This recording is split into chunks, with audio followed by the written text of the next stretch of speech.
네, 안녕하세요. 월천중학교 3학년 내신 분석과 적중 사례를 발표할 강사 윤혜정이라고 합니다. 목차는 다음과 같습니다. 먼저 월천중학교 3학년의 내신 출제 경향에 대해서 설명드릴 거고요. 그 다음으로는 내신 적중 사례, 마지막으로는 향후 공부 방법에 대해서 설명드리고자 합니다. 월천중학교 출제 경향을 키워드로 한번 분석해봤습니다. 첫 번째로 문법과 비문학, 문학 모든 전 영역이 골고루 출제되었고요. 중간고사보다는 다소 약간 어려운 난이도로 출제되었습니다. 언제나 그렇듯 킬러 문항이 출제되었으며 이번 시험의 가장 큰 특징이죠. 처음으로 서술형이 도입되었습니다. 이때 킬러 문항은요, 디테일과 어휘를 잡고 가는 것이 핵심이었으며 사실은 서술형보다 객관식이 조금 더 까다롭게 출제되면서 중간고사보다는 어려운 난이도로 출제되었다고 할 수 있겠습니다. 월천중학교 최근 3개년 출제 범위를 보게 되면 다음과 같습니다. 교과서는 천재 박영목으로 동일하고요. 21년과 22년도의 경우 외부 지문이 두 가지가 들어가게 됩니다. 이육사와 윤동주가 들어감으로써 일제강점기에 있었던 두 시인의 작품을 다루게 있는데요. 23년의 경우에는 지금 보시는 바와 같이 외부 지문이 빠졌습니다. 그렇지만 첫 서술형이 도입되었고 배점은 무려 20점이 배점되면서 상당히 비중이 있었습니다. 또한 100점 만점중으로 봤을 때 문법과 비문학, 문학의 배점은 이렇게 나타낼 수 있습니다. 문법은 100점 만점 중에 총 43점으로 가장 많았고 그 다음으로는 비문학, 그 다음으로 문학이 이렇게 출제되었는데 문제를 보시면 아시겠지만 문법 영역의 비중이 굉장히 크다라는 것을 알 수 있었고요. 문법이 43점이지만 10문항밖에 출제되지 않음으로써 문항당 4.3점, 배점이 굉장히 컸습니다. 그렇기 때문에 문법 영역이 대비가 되어 있지 않았다면 당연히 체감 난이도는 굉장히 올라갔던 시험이라고 할 수 있겠습니다. 자, 그 다음으로는 내신 적중 사례를 살펴보게 될 텐데요. 여기 왼쪽 편에 나와 있는 것은 기말고사 실제로 기출되었던 문항들입니다. 여기 보게 되면은 한글 맞춤법, 조항과 관련해서 두음법칙 조항을 매치시키는 문제가 출제되었는데 저희 클리닉 개념 테스트에는 학생들이 직접 몇 항에 해당하는지 적어보는 연습을 했었습니다. 그것이 그대로 적용되어 이 문제 쉽게 맞출 수 있었겠습니다.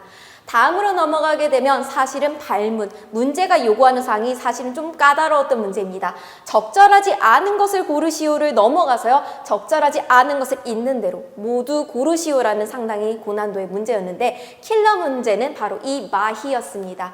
자루 사이의 사이는 의존명사에 해당하므로 남한에서는 자루 띄고 사이로 띄어서 표기하겠군. 이거는 개념과 예시를 굉장히 적절하게 매치할 수 있는가에 대한 문제였으나 맞는 말이에요. 남한에서는 자루 띄고 사이지만 문제는 주의라고 써놨죠. 얼마 띄고 후 자루 띄고 사이는요, 의존명사가 아닙니다.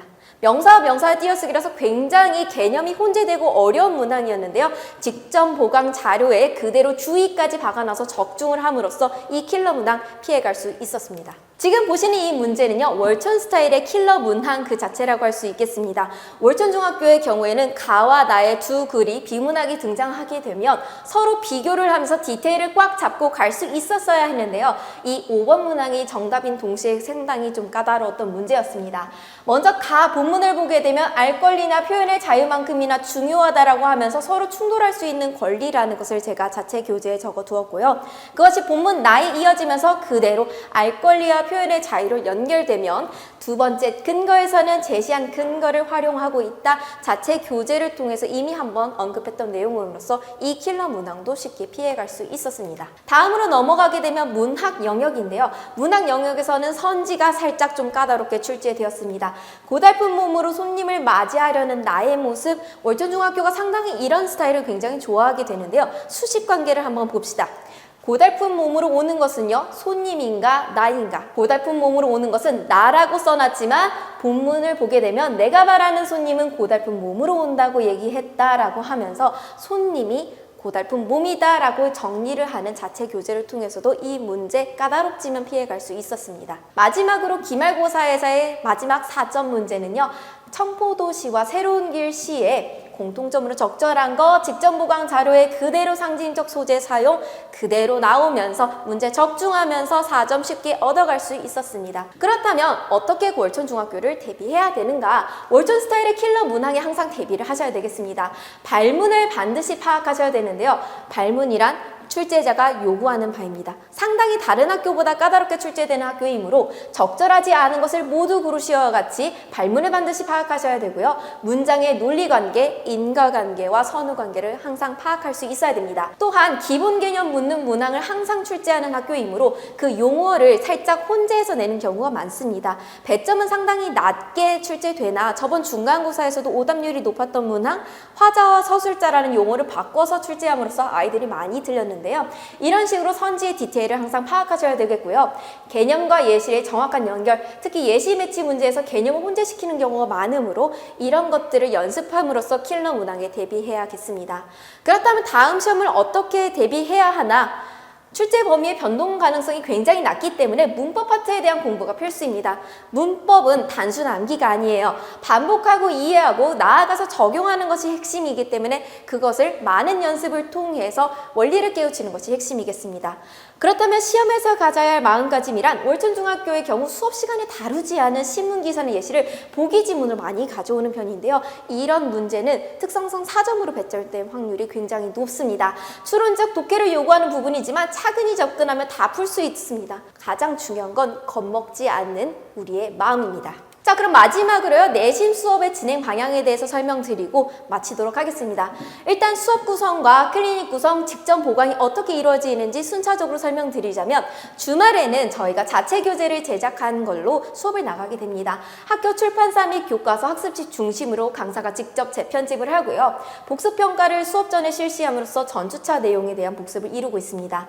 한편 학습평가는요, 수업 직후에 실시함으로써 그날 배운 내용의 개념을 제대로 이해하고 있는지 확인을 하게 되고요. 그 다음에 주말 수업이 끝나면 수목금 중에 하루 클리닉을 오게 됩니다. 클리닉은 첫 번째로 과제 검사 및 오답이 진행되고 그 다음에는 클리닉 모의고사를 풀고 오답을 합니다. 이때 개별 1대1 질의 응답과 오답 검사를 하는 동시에 어휘 테스트 및 귀가 테스트를 진행함으로써 월천중학교가 좋아하는 우리말 톡톡에 대한 대비와 더불어서 아까 나왔던 개념 테스트까지 여기서 들어가게 됩니다. 그러면 클리닉 모의고사 풀이를 기반으로 학생들을 개인적으로 지도하게 되고요. 단원별 취약한 파트를 공략함으로써 학생별 지도사항을 문자로 발송해 드리고 있습니다. 마지막으로 직전 보강은 시험 전날에 이루어지는데요. 시험 범위 전체를 복습하고 흐름을 파악하며 내용을 복습하는 시간을 갖습니다. 이때 치러지는 직전 모의고사는 학교 시험과 비슷한 문항수로 출제함으로써 학생들이 실제 시험에 대비할 수 있도록 준비하고 있고요. 시험 직전 핵심 개념만 쏙쏙 모아놔서 10분 전에 딱 들고 볼 수 있는 단거나 작업을 통해서 시험에 대비할 수 있도록 하고 있습니다. 네, 제가 준비한 건 여기까지고요. 감사합니다.